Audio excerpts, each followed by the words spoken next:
Blog Talk Radio.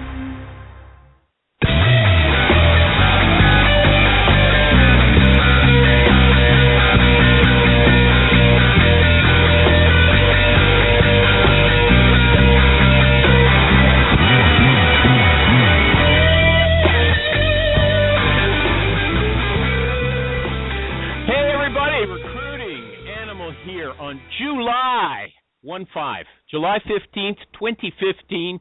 Very quickly, I'm going to tell you about an article I read yesterday on Jerry's award-winning Facebook group. It's called Recruiters Who Actually Make Placements.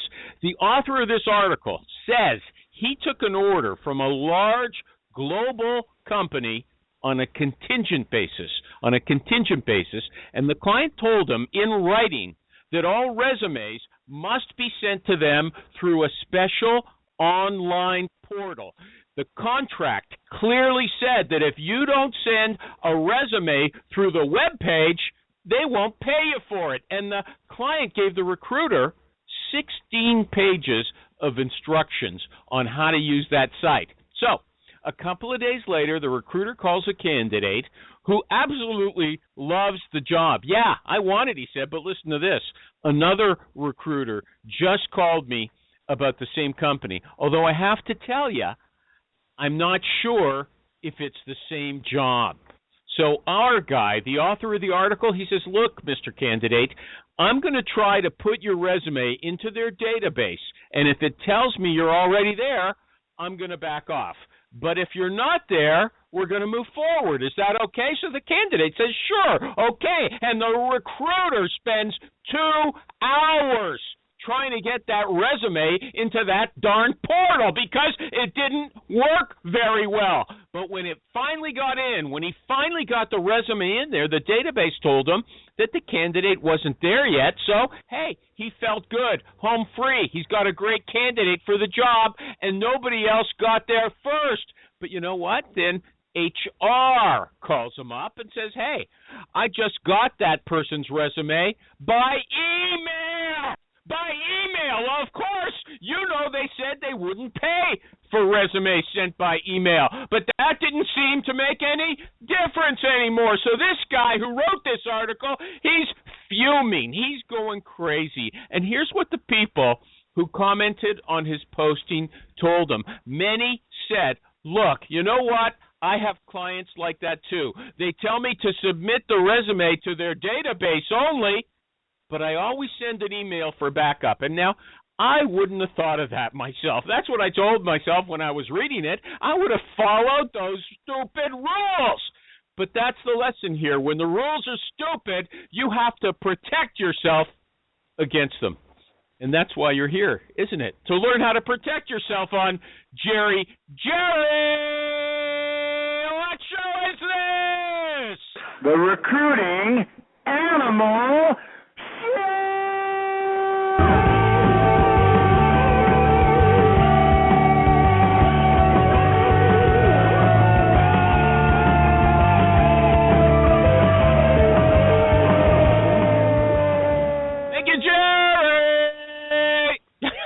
Jerry's not here. Jerry didn't tell me he wasn't coming, so I had to check at the last minute if he was going to do the show himself, but luckily I have it on tape. Anyway, forget about Jerry. I got 2 guests today, Angela Bortolussi and Charlie McClaskie. Are you two there? I know you're there because I spoke to you before the show.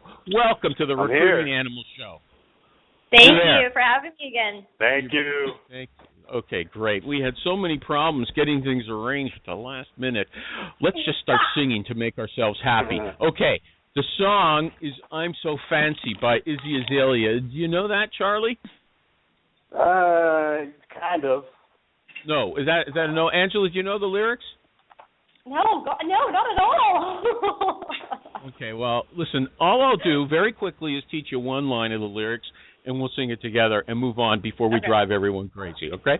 So you'll just repeat to me the first part is I'm so fancy. Angela, say that, will you? I'm so fancy. Charlie, can you say that? I'm so fancy? I'm so fancy. Put a little heart into it. Put a little heart into it, eh? I mean, you're bragging about yourself on your article with Angela. You know, show that there's really something there, not a shadow. Okay. You already know. Angela, can you say that? You already know. Yeah. Charlie, can you say that? You already know.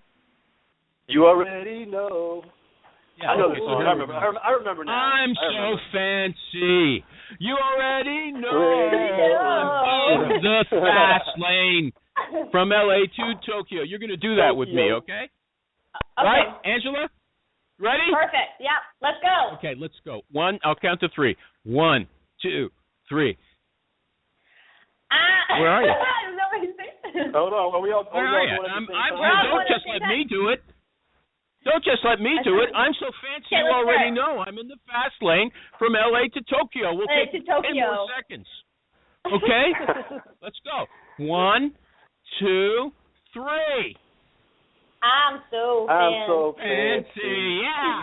You already know. In the fast lane from LA to Tokyo. Yeah. I'm so fancy. You already know. In the fast lane from LA to Tokyo. You guys are great millennials. Yeah. Tell us who you are. Angela first, please. Angela first, please. Tell us who you are. Angela first, please. Hi, I'm Angela Bortolussi, not with 3 S's. Are you on a speakerphone? Are you on a speakerphone? No, I swear I'm not on a speakerphone. Can you not hear me that clearly? No, talk into the mic, okay? Okay. So I'm a recruiter and HR specialist with a company called Recruiting Social. We're based in Vancouver, but we're also in LA, Dubai, and London.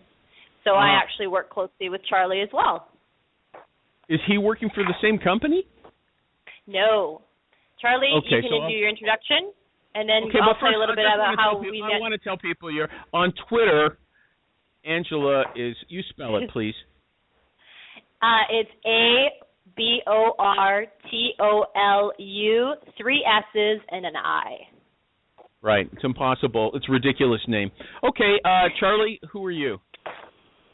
So I am Charlie McClaskie. I'm a independent recruiter. I founded a company called Open Pros back in like 2009.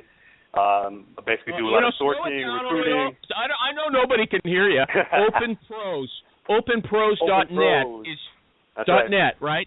And you recruit people for open sourcing. Is that what you do? Well, I recruit technology professionals and digital marketing professionals nationally, all over the United States. I'm based down in South Florida. Okay. Are you the same guy who's with Recruit Loop? Yeah. Well, I'm part of the Recruit Loop network, and so they call on me for various consulting projects. What is Recruit Loop? What is Recruit Loop? So what they do is they're basically a recruiting service. They provide on-demand, customized solutions for companies that want to leverage more of a talent acquisition consultant for I don't understand what you're talking about. I don't understand. Can everybody hear them? I'm having trouble myself. Okay, I'm having a little trouble. Can everybody hear them? Anybody want to comment? There's a lot of people here. I'm having trouble hearing you. Are you Skyping in? Yeah. You can't hear me. You know what? I came on Skype. Nobody could hear me. Skype doesn't work for me now. I'm on the Direct Connect through the Blog Talk Radio. I hate this already. At the last 30 seconds before the show, I had to switch how I called in. I better move back to phone. Yeah, man. Whiz. Not today. We'll get a fun together and get you a landline. Yeah. Thanks. Okay. So you can hear them. Okay, Charlie, what's your Twitter address, please? It's at McClaskie. Yeah. Who knows how to spell it? What are you? Okay. Forget it. It's on my site. Charlie McClaskie. Just look it up. I don't care. Okay. Okay. Okay, here's Charlie. I'll start with you. You say, Angela wrote an article, and she interviewed you, and you say recruiters and sourcers today should have experience in online marketing. Things like A/B testing emails, testing of emails to candidates, paid advertising, and have a good understanding of analytics to keep track of what's effective and not. So is that like your specialty, or are you saying that all recruiters should know those things? I don't think it's just my specialty. I think, if you're recruiting, you should have at least some knowledge of that sort of thing. When I'm sending out emails, obviously in recruiting, right, the response rates are usually pretty crappy, right? So you want to try to be able to deliver the message, and I try to do that in different ways, to capture attention. So, I try to practice that as much as I can. Do I always do it? Not all the time, but when I do focus on it, what? And I'm trying to... How about getting the message here? How about saying something with content? Okay? Do you do A/B testing of your emails? Yes or no? Yes. Okay, but you said you don't do it all the time, but you do it once in a while. Okay, can you give us an example of how you A/B tested an email? Yeah, absolutely. So recently I was looking for a PHP developer here in Florida, and I have probably 3 or 4 clients that were actively seeking a PHP developer. So I sent out a broadcast of about 450 emails to various recipients here in Florida. I got a response rate of about 32 people, or 7%, and it ended up in a hire. But to get there, I sent out 2 different versions, of the same email essentially, in 2 different ways to try to attract attention. And with one, I didn't get very much. No, I want to get this. You sent out a blast to 450 people, and you sent out 2 different emails to the exact same people? Yes or no? No, what it does, no. The software that I use, it splits it up, so it divides it, sends one message to one group and a different message to the other group. What software is that? What software is that, in case anybody wants to try? What software is that? It's called Outreach.io. Uh-huh. Okay, and what was the difference in the 2 emails? Well, the first one was pretty straightforward. Just, hey, this is an opportunity. You'll have several opportunities in South Florida, going over the basic specs for the jobs. And then the other one was a little more lighthearted, a little bit funny. What was the subject line? What was the subject line of the lighthearted email? So I said, have you had your cup of coffee this morning? Something like that. And I actually put their name in the subject line of the email, and I got a better response. How much better? You only got 32 total. So what was how did it break up? I'd say probably like more than half, probably like 25 people responded to the more lighthearted subject line than the really straightforward. Yeah. Okay, now you're coming in louder. Good, Angela, Hi. still with us? Mm-hmm. Okay. I'm so still here. he says all recruiters should know something about that. Do you A/B test your emails? I do, yeah. So when I first got into tech recruitment, my response rate was pretty poor just because they were pretty generic messages, almost kind of spammy-like. So when I started heavily sourcing on platforms like Dribbble, for example, I could tailor my message to some of their portfolios that I could see. So I found that my response rate was higher just because I could actually give them some credibility, and then I could also go back to say that my companies that I'm working for have actually checked them out. Hold on a second. Who's shuffling stuff around there on a shelf? Is that you, Angela? Nope. Are you playing with stuff on a kitchen counter? Nope. Okay, well, who's ever doing it, smarten up, okay? This is a show. Okay, now, you didn't sound like you were A/B testing. Did you send out 100 emails and half of them were one way and half of them were another? Yeah, definitely. So when I was doing a UX designer role probably 8 months ago, I sent out probably 100 messages, and my response rate probably was about 30%. And that was more just very, very generic messages. Found you on LinkedIn, came across, your LinkedIn page. I've got an opportunity here that I want to talk to you about. Let's connect. Something very basic like that. So do you use the same final question on this. Do you use the same software as Charlie? No. So I use Connectifier if I need to get their email address. But when I'm actually reaching out to candidates, I do more of the sourcing part in terms of putting in the X-rays into Google. He's got a software. Didn't you hear him? No, I don't use that type of. No, I don't use that type of software. No. Why not? I guess I have to learn about it. I haven't used it in my own experience. Okay. So Charlie, she should be, if she's taken 100 emails or whatever she said it was, but a mass of them, and emailing, blasting them. She should be using software like you're using. Am I right about that? Not necessarily. I think she'll know. Well, you're afraid of her. Okay. You're afraid of her. You're afraid of her. Okay. How much money does that software you're using cost? Anything? Does it cost anything? You know what? They give you like a couple months for free, and then it's like $100 a month. $100 a month. Anybody here want to comment on that? Do they think that's reasonable for them or outrageous? I don't think we've ever had anybody on the show who's doing the A/B testing. What about Alejandro? He's an email genius. I'm not an email genius. I send emails. You brag about the emails. You brag about the emails. I asked your opinion because I thought maybe this is too snarky, and then it ignited a debate. But no, I've never even heard of A/B testing. I had to look it up. I tweeted. She didn't know. Gee whiz. Okay. Anybody else? This is really important. I mean, if you can double the return you get by using a fluffy, have you had your coffee yet? That's important to know. Okay. Does anybody else experiment with those things? Last week didn't Amy tell us, or a couple of weeks ago, that Glenn Cathy says send out some totally wild stuff, really ridiculous subject lines, and they get a better return. Okay. Anyway, anybody else finally on emails or A/B testing? Nobody else wants to talk about that. There's a lot of people on the line. You don't have to be afraid. Look, those guys even sang a bit. Okay. Anyway, Angela. Hi. Angela. Mm-hmm. Yeah. Do you sell in your job? Do you sell?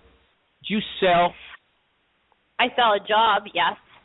Oh, how do you sell? What constitutes the selling aspect of what you're doing?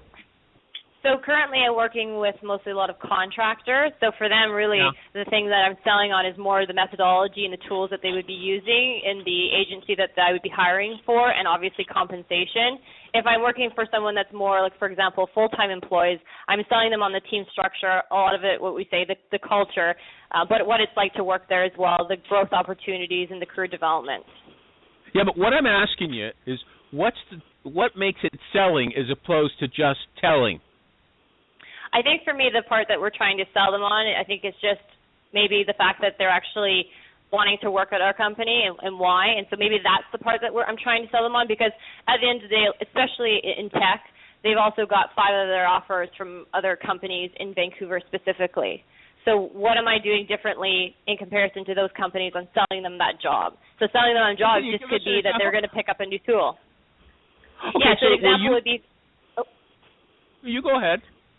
I was just going to say something that I could sell them on. It would be just a specific tool. For example, like Sitecore. It's not a popular tool necessarily to pick up here in Vancouver. I think there's only maybe 10 developers in Vancouver that know Sitecore. So we're going to offer them that type of training. So that could be a selling point for them, that they're going to actually learn this hands-on. Do you do that selling in your email, or do you wait till you actually speak to them? No, I sell it in the email. I like to be very transparent in my emails. Okay, so you're just highlighting something that you think is going to distinguish your offer from someone else's. That's selling for you, right? That's correct. Okay, but what about when you get them on the line? Do you say, and the person says, "Well, I'm considering some other things at this moment. Give me some time, give me a couple of days." Do you ask them what else you're looking at? Definitely. I ask them, is it compensation that they're looking for? Most of the time specifically in Vancouver, in the tech community, it's not just compensation. Most of them want to work in a startup space, so that's another selling factor. That they don't want to work with these big box, corporations. Unfortunately, they want to work with a space that they can get some equity in as well. Now, see, I'm wondering if at any point you say, Bill, this job that I'm working on is the one for you.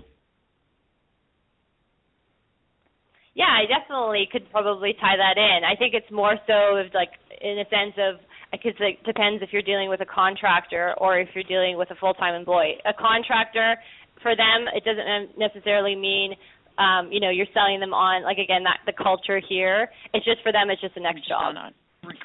No, you get my point. Are you trying to persuade them about something, or are you just sort of passively, putting it out there and letting them make the decision, or are you kind of wrestling them into your point of view? I guess it's a bit of both. But when it comes to Steven Stone, engineering, I don't hear. Somebody's talking in the background. Let's move to Charlie. Same question. Okay. So do you still? Yeah, I'm always selling. Yeah. It's I think when you're talking to a candidate, somebody's playing back the show through their speakers. Come on, turn off your speakers if you're on the phone. If you go under recruitment branding, there's university relations under the branding. What's going on back there? No, I think somebody's actually having a call. Yeah. Gee whiz. I'm not sure. I'm going to have to find out who it is. Tell me when I got it. I don't know. I'm so disoriented. Go ahead, Michael Cox or Alejandro. Ask them a question. I got lots of questions, but if you guys have anything in your mind, you ask them. What am I, the peanut gallery? I'll ask questions when I have them. Okay, I'll go to one of my faves. Charlie. Yes, recruiting animal. Yeah. I'm here. I'm still alive. How many people did you recruit on Twitter last year? Go ahead. Answer that question. How many did you recruit on Twitter last year? Good. I tried to recruit a lot on Twitter. I actually only ended up, it was almost indirectly placing someone from Twitter. One person. But I haven't had a lot of from Twitter. Yeah, I haven't had a lot of success with Twitter. I'll tweet jobs. I'll send direct messages. Had a lot of communication, but it hasn't really been my success point. I feel like I get more responses from emails or directly calling someone. Now I notice that you've got a Twitter page and there's nothing but jobs on it. Do you get much response to that? Sounds like no. I get retweets and things of that nature and people that like the jobs, but. I don't really get people saying, hey, what's the job about? I want to apply to it. Because lots of people say a Twitter page with just jobs on it is a garbage Twitter page. You obviously don't agree with that. I don't think. Obviously, if I wanted to market myself in a different way on Twitter, specifically, I could, but I haven't had a lot of success. The return on Twitter hasn't been that great. So. I have an applicant tracking system that will auto post jobs to Twitter whenever I update it or add a new job. So I kind of let that be. So let me ask just one more question about that. So you don't think you should be posting articles like 5 ways to write your address on your resume? I don't leverage Twitter like that. I'll share some stuff on Facebook periodically. But I haven't followed that route. Some people are very big on social media. Yeah, okay. I'm trying, the show's flying. I'm trying to get it back to life. Angela. Hey, can I jump in? I got a question for Charlie real quick. Yeah. No, let her jump in. Go ahead. Or Charlie, go ahead, Mike. You got a question for Charlie. Charlie, your ATS. Listen, Charlie, your ATS just automatically sends your jobs out to Twitter. Have you ever seen any kind of a response, like somebody saying, "Hey, yes, I'm interested," like through that Twitter channel, or is it just something to do? I haven't. I'll be honest. I haven't seen that. Again, people will like it. They might retweet it, but I've never had that. Like I said, I placed one person almost indirectly. Just by direct messaging them on Twitter and then, making the introduction and all that, going through the steps with the client. And it happened later. And the placement never happened until like a month later. So it's, I haven't had a lot of success. But, yeah, I tweet them out there and then just kind of let it be, Do you talk this fast when you're doing business with people and they actually understand what you're saying? I'm a little jacked up on coffee right now. So, that could be a part of it. Okay, Angela wanted to say something. Go ahead, dear. Yeah, what I wanted to say was, for me, Twitter hasn't been a great sort of success story when it comes to finding candidates, but I use Twitter to engage with candidates. So when I'm talking about going to events, things that are happening in Vancouver, this is how I do it, and this is how I use Twitter, is just really to engage with the community in tech in Vancouver. And what has that done for you? What has that done for you? Well, what that does is then what happens is those people follow me and then end up being candidates. And those candidates will then reach out to me on LinkedIn. How do you know? How do you know? Because they'll tweet me and say, hey, or they'll send me a message on LinkedIn saying, hey, Angela, I saw that you tweeted that you were at HackerNest on Friday night talking about hiring .NET developers. I actually am looking for a .NET developer position. Can we chat on Monday? How many times has it happened? Wow. In the last 2 weeks, it's happened, I would say, 10 times. Okay. 2 weeks is not a big time frame, okay? I mean, it's impressive. If it was every 2 weeks, you got 10 of those. Yeah, okay. And like another example I can give you would be I was talking at Lighthouse Labs, a coding school here in Vancouver, and I got all the students to live tweet while they were in the session as well, just to kind of engage them. What ended up happening is one of the iOS developers that was at the presentation retweeted something that I had talked about. It was the Women in Tech blog that I had did. Someone from a company that she had actually been trying to get a job with reached out to her because they had seen that I had done a blog and that she was at my presentation. We actually ended up. I'm sorry, I fell asleep already. I don't know what you're talking about. Okay, I'm coming back to Charlie. He said every recruiter should know about paid advertising as well. What were you referring to there? Charlie, wake up. Charlie, is he still with us, Angela? Can you hear me? Hello? Yeah. There now you go. I can hear you. Hey, okay. I don't know what happened. You told Angela in the article that every recruiter should understand paid advertising. What are you talking about there? So, like, say for example, if you're, and this all obviously depends on what you're recruiting for, but you can do like paid ads on Indeed, or you can use Facebook to promote a job or promote yourself, or you can use LinkedIn to do that, and you can manage ads, on those platforms to kind of brand yourself, or really whatever you need to do, to try to attract attention. Yeah. Okay. So how about like making it specific? Yes, Animal, I advertise jobs on Facebook all the time. Let me give you some examples of what I've done and what the results are, okay? That's how you teach us something. Not just blab for a minute and people say, I'm going to hang up now. That doesn't work on this show, okay? Do you have an example of something you've done on Facebook that one of us could learn from? Well, I'll use LinkedIn as an example because I haven't had a lot of success on Facebook with it. But, yeah, I've posted jobs or links to jobs through Facebook on the paid advertising side of it, not on the paid job posting side of it. And I've gotten a response. The response was okay. It wasn't great. And then I posted about myself as well on my company, Open Pros, to try to attract clients, and I've gotten somewhat of a response. Look, sorry, I'm not understanding what you're saying. Is everybody understanding? You posted a job on LinkedIn. How much did it cost you? What were the results? The cost varies. So you set a parameter on what you want to spend per day. So if you want to spend $5, $10, $20, whatever it is, and then the ad gets served based on that. So let me just hone in on it. Did you post a job on LinkedIn? Yes or no? Yes. How much did you spend for that job? It was like $10 a day for like a week.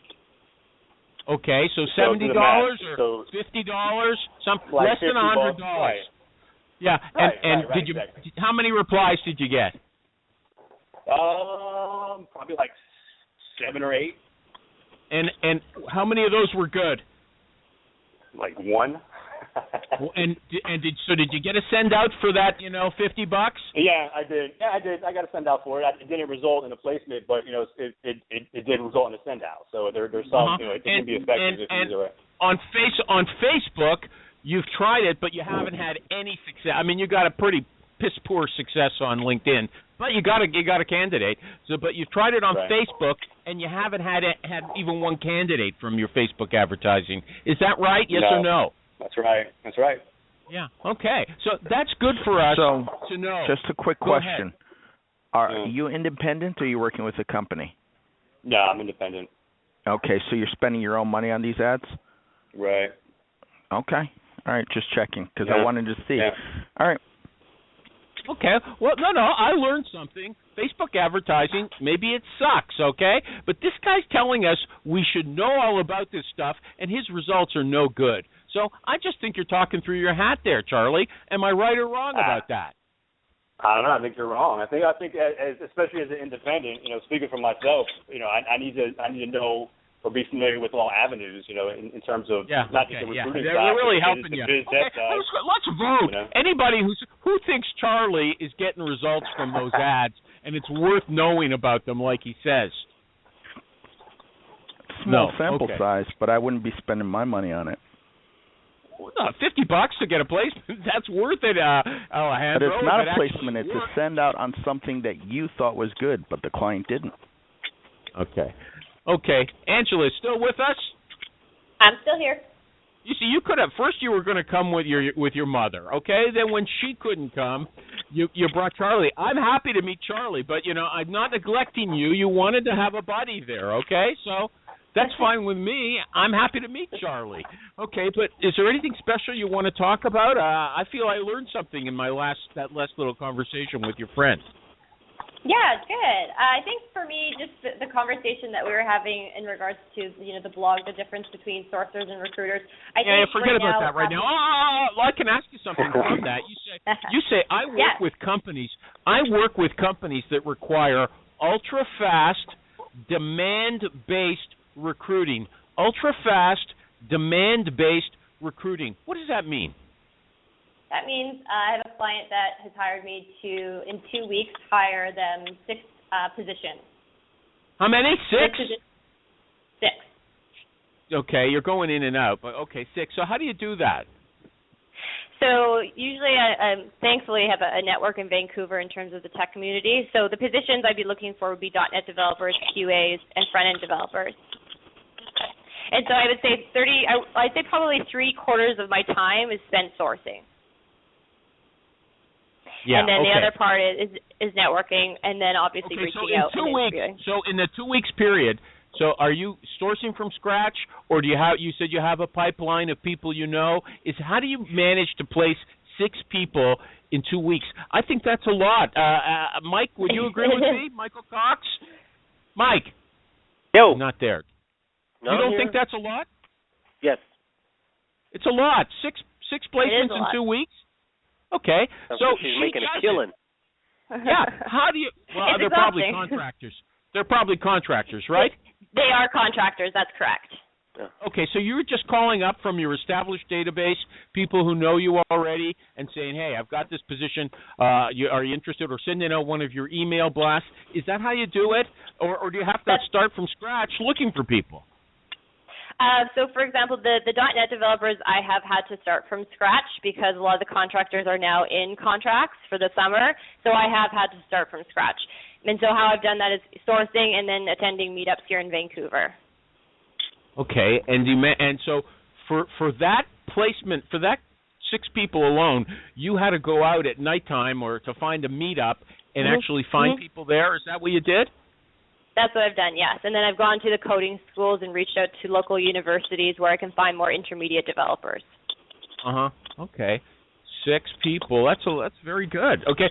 Could you place 6? I guess you couldn't place 6 full-time people in 2 weeks like that, right? That would be a bit tough, yes.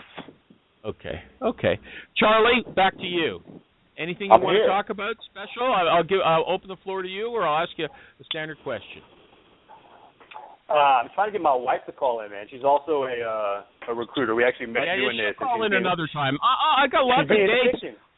I have trouble getting guests for this show. I don't know why, but it's true. It's the best recruiting show. I'll say it.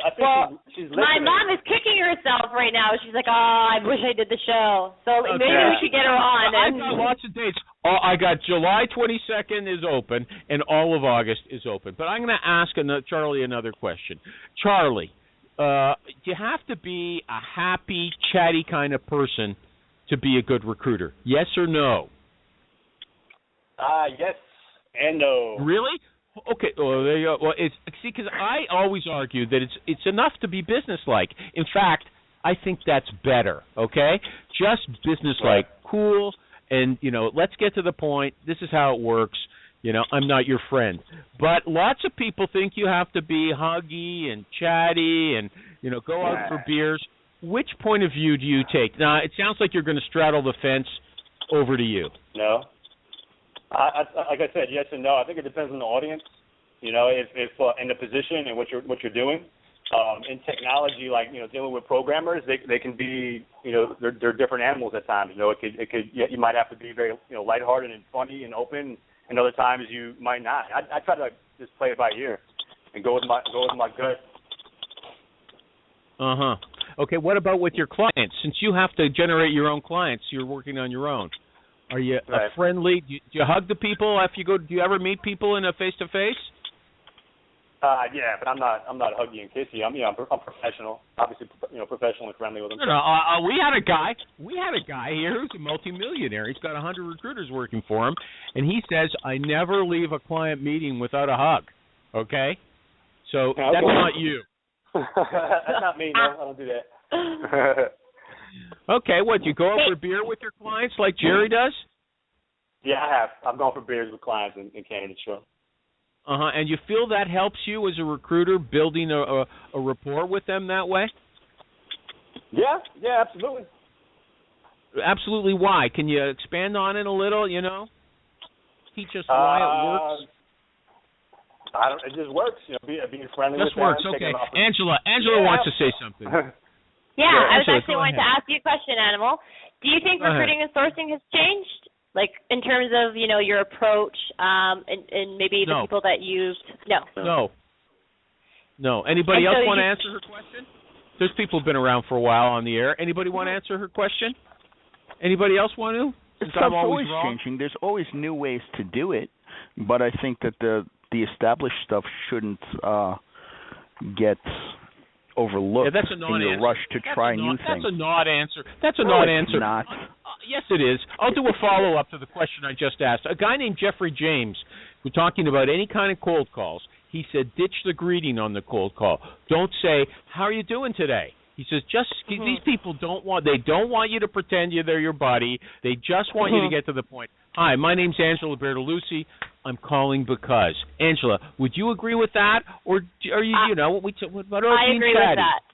Yes, okay. No, I agree with that. Like, if I'm dealing with iOS developers, they don't want to have a long-winded conversation. Get to the point and move on. Whereas if I'm maybe recruiting for UI engineers in California, they like the banter, like they like the sense of humor. So your tone and speech and your approach can be very different. Really? What about Charlie? Charlie, got a comment on that? Cold call people? Do you cold call people? Charlie? I have. I don't do this much anymore. I do a lot. Like I said, I do a lot of email marketing. I get a lot of referrals from other clients, that sort of thing. So, but yeah, I mean, I have cold call people. Usually, I'm straight to the point though when I'm cold calling. Okay, so you guys, neither of you find a person on LinkedIn and say, I'm going to phone that person. Is that right? Do you do that ever? Doesn't sound like it. Yeah, I have done it. I have done it. It's not like, yes, I do it on a regular basis, okay? I have done it. It's not. Cold calling isn't as effective as it used to be. It used to be better. It used to dial for dollars. Why not? Why? People don't answer their phones anymore. Because they respond to emails when they want to. Okay, so email. And what about texting? Is texting a part of your process as well? I've texted candidates. Yeah, on a regular basis. Once you get going with them, is that your primary means of communication? No. Texting? No. No? Okay, over to Angela. Angela, Angela I don't. Yeah, I don't actually do texting either, and I don't use WhatsApp. I think there was someone by Jan, his name is. He mentioned about using WhatsApp to reach out to candidates and things like that. I haven't gone down that avenue yet. Okay, but you don't phone them either. You don't find one of these guys, on a net developer on LinkedIn, and then phone him or her at their office. You don't do that, right? Not at their office. If they have their phone number in terms of their cell phone number, I will, especially if I have to hire someone in 2 weeks. Okay, but you won't call someone at his or her office, at his desk? That's correct, I won't. Why not? What? And the reason why, because I have had some not so good experiences, and that's why. I mean, it doesn't mean it's going to be exactly the same for everyone across the board, but if I can get their cell phone number, I'll reach out to them that way. Okay, what bad experience? Tell me a bad experience. Well, I've had a few people hang up on me as soon as I say, hi, my name is Angela Bortolussi, I'm a recruiter, I found you on Click. Really? And the same people, if you had approached them in a different way, you think you could have engaged them? Yes. if I have engaged them on a professional platform like LinkedIn, for example, I would get that response. Really? I'm on their turf, and their turf meaning they're opening their door in terms of that communication, which would be on LinkedIn. Okay. So let's say you've got a client, Angela, and do you ever advertise jobs, or you put them out there in these email blasts? Let's say somebody from your client's company gets in touch with you and say, I'm interested in this job. You see, this person's with my client. Is that a problem for you? It can be, yes. It's sort of like a conflict of interest in some way. Because they came to you. You didn't go recruiting their people. Are your clients listening to you now? Because I won't press this question if they're listening to the recruiting. Yeah, they are. Okay. They are, yes. Okay, Charlie, do you want to answer that question, or you want to stay away from it? Yeah, I wouldn't pursue any candidate that or I didn't anybody say that you works for a pursue client. them. They're pursuing you. They responded to one of your 200 email. I have replied to them and let them know nicely that I can't do anything with them. Especially if they're working for a direct client. I mean, that's kind of okay. And they don't know. And right? they don't know where the company is. Your email blast is vague enough that they wouldn't be able to go around you. Is that right? Yeah. I mean, if I see on their resume or if I find out that they're working for a client, it's pointless for me to pursue it. Michael Cox, are you still on the show? Yeah. Okay, Michael Cox, in case he's Mike_recruiter. Okay, that's fairly easy. I think he did a good job there. Everybody says I just criticize people. This guy did a good job. So he's a director of recruiting. What if you're dealing with a third-party recruiter and you find out that he placed one of your people, or she placed one of your people, and you call him up and say, how can you do this when you're working with me? And he says, look, I put out an ad or I sent out an email blast, and they applied. I didn't go after them. Is that going to insult you? Would you say I'm never working with that guy again? You're not going to like the answer, but it depends. If it's a person that I'm not terribly upset about losing, I'll probably be okay with it. If it's somebody that, not only I, but my higher, the people that I report to are upset about it, then I'll certainly vent my frustrations. And also, it depends on whether or not this recruiter, this third-party recruiting agency, is somebody that's working very well for us.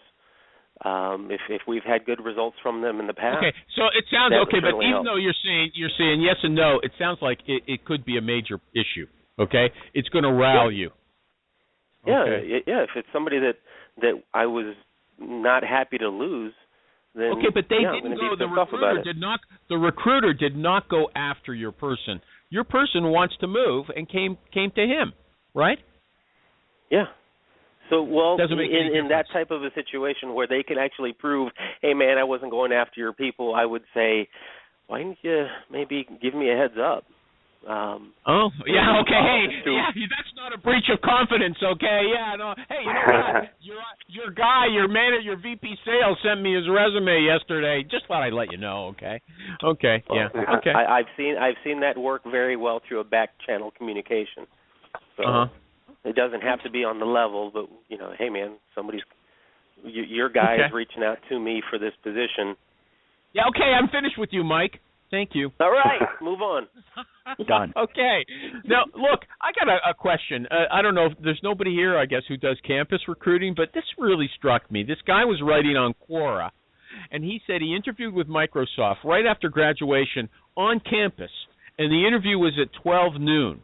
So he shows up, and the recruiter looks at him and frowns and says, are you kidding? They scheduled somebody on my lunchtime? And then they have the interview, and the recruiter didn't even look up and look him in the face or anything while he was asking the questions. And, he was freaked out. It was a disaster. Was he eating during the interview?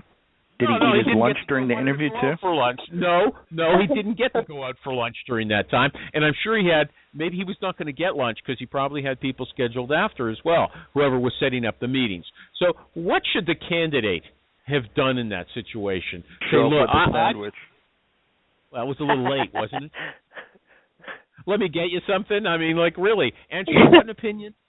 Got an opinion? Yeah, I'm honestly, I think if the candidate wanted the job, they probably just would have stuck it through. If someone was had a lot of pride, they probably just would have walked away. No, I think to me, they scheduled a meeting during my lunch break, I would have said, well, why don't we go grab a sandwich and talk? Yeah, okay, but the guy doesn't even want to look at him. The recruiter didn't even want to look at him. Yeah, Alejandro, the recruiter's a jerk, okay?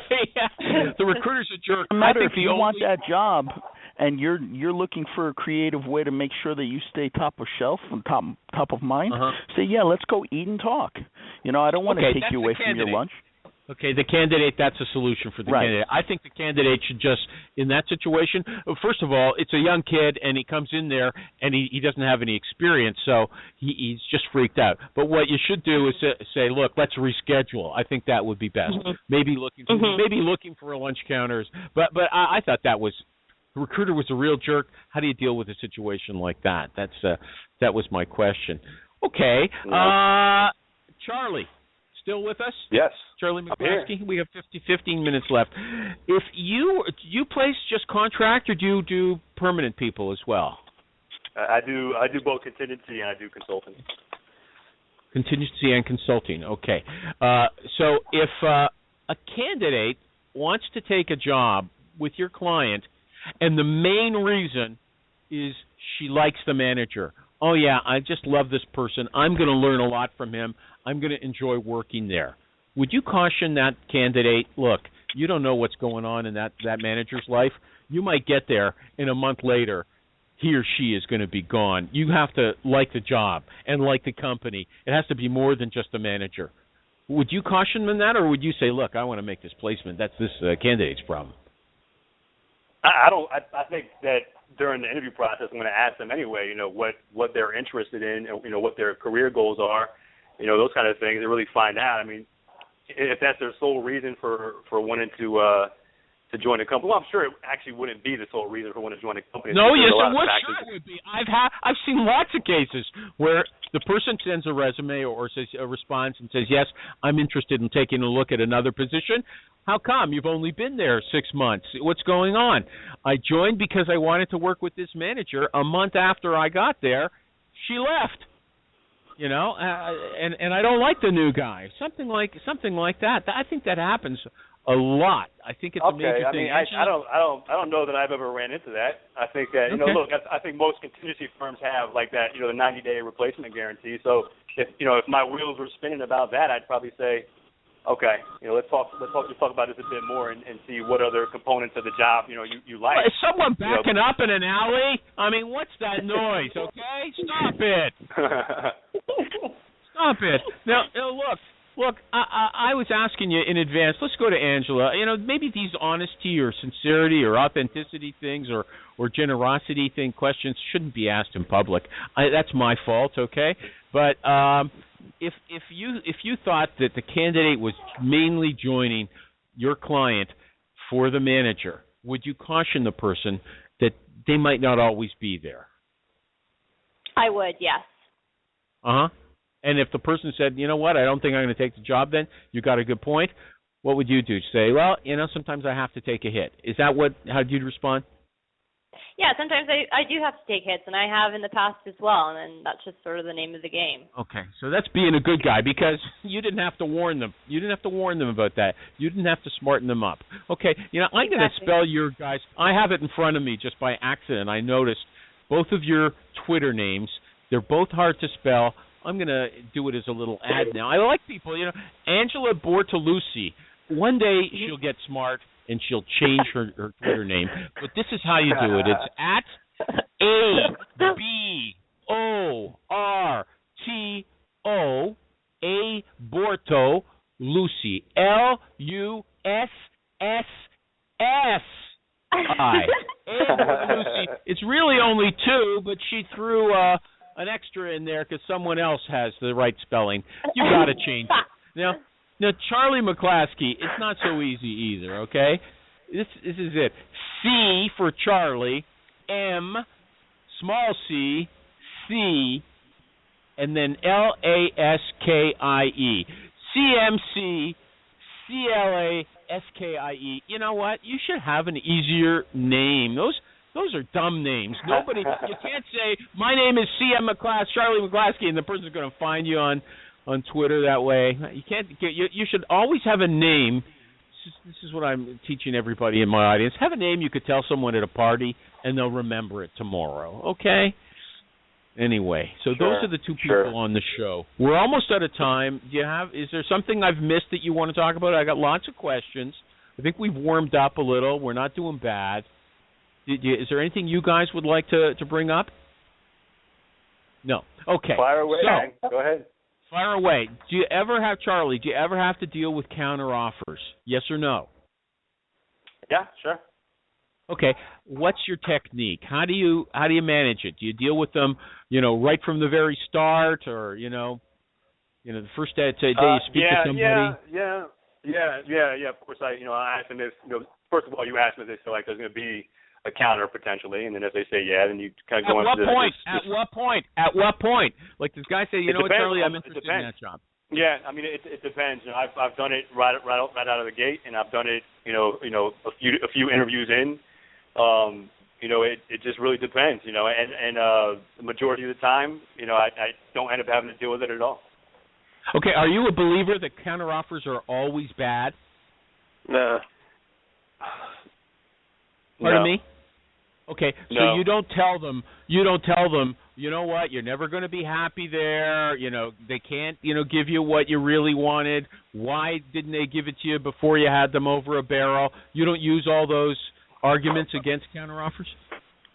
No, they may very well be happy there. I mean, if we're headhunting, if we're sourcing for passive candidates, we want to try to present them obviously with a better option. But they may be gainfully employed and ecstatic to be working where they're at. So I don't throw that kind of stuff into the conversation. No. So the counteroffer, you don't discourage them from taking a counteroffer. Is that what you're telling me?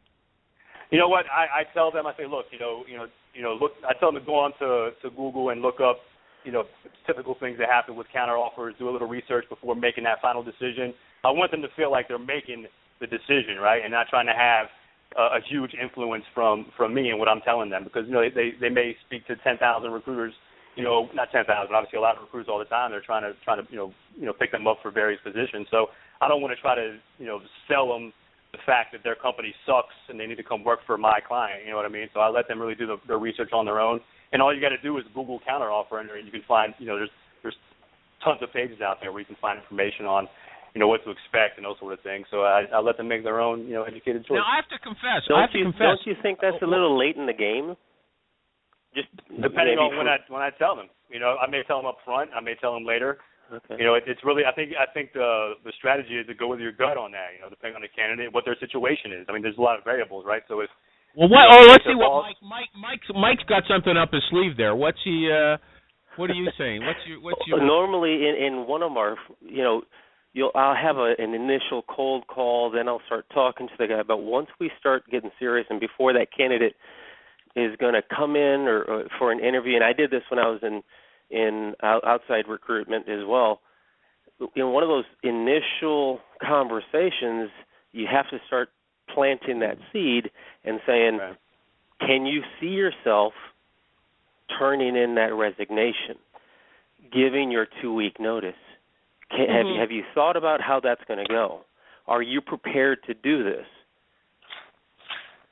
So that's going to eliminate, possibly, it never really eliminated anybody at that stage, but at least you're starting to have that conversation very early in talks so as to ensure that this doesn't surprise anybody, because it's kind of like saying you're going to receive a counter offer.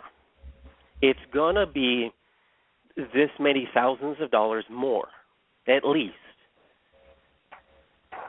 Are you ready to walk out in spite of that? Mm-hmm. Now you set let's say the guy's at $120,000, and you say your counter offer is going to probably hit about $140,000. Are you willing to walk away from that $20,000 increase and make this move? If you're not, I think maybe we should stop right now, or at least pump your brakes, because if you're not willing to move forward with this and make that big decision when the time comes, then I don't want to waste my client's time. And but Mike, go ahead, finish off. You finish.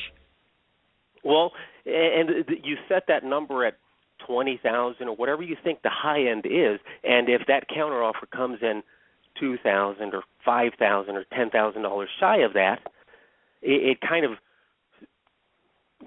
makes them balk and say, well, I was kind of expecting 140, my recruiter said, and that's already setting you up for victory in that conversation that you're not a part of. Let me just get to this.